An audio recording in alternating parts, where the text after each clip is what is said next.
ഇന്ന് പുന്നത്താനം ഫാം സന്ദർശിക്കാനായിട്ട് പറവൂരിൽ നിന്നുള്ള ആ, ഒരു ഗവൺമെൻറ് സ്കൂളിലെ ടീച്ചേഴ്സാണ് ഇവിടെ എത്തിയിരിക്കുന്നത്. സാറിൻ്റെ പേരൊന്ന് പറയാമോ? എൻ്റെ പേര് ബോണി. ബോണി. മിഥുൻ.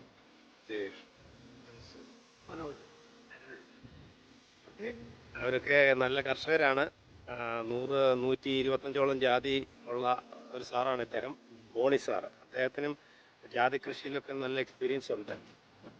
അദ്ദേഹത്തിൻ്റെ ഏതിനം ജാതിയാണ്, അദ്ദേഹത്തിൻ്റെ ജാതി കൃഷിയെക്കുറിച്ച് ഒരു വാക്ക് പറയാമോ?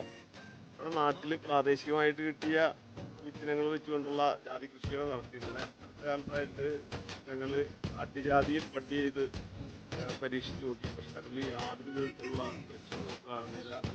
ഒത്തിരി നഷ്ടങ്ങളാണ്. ഒരു വിധത്തിലും അതിൽ കായുണ്ടാകുന്ന യാതൊരു സാധ്യതയും കാണുന്നില്ല. അപ്പം ആ ജാതി വെട്ടിക്കളഞ്ഞ് പുനസ്ഥാനം ജാതി ചെയ്യാൻ വേണ്ടിയിട്ടാണ് ഈ കൊടുത്തിരിക്കുന്നത്.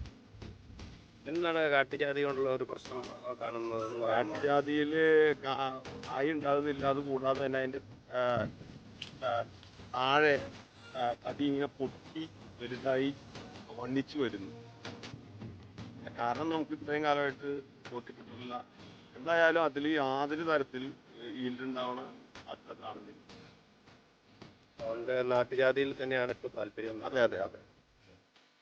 Okay, thank you sir.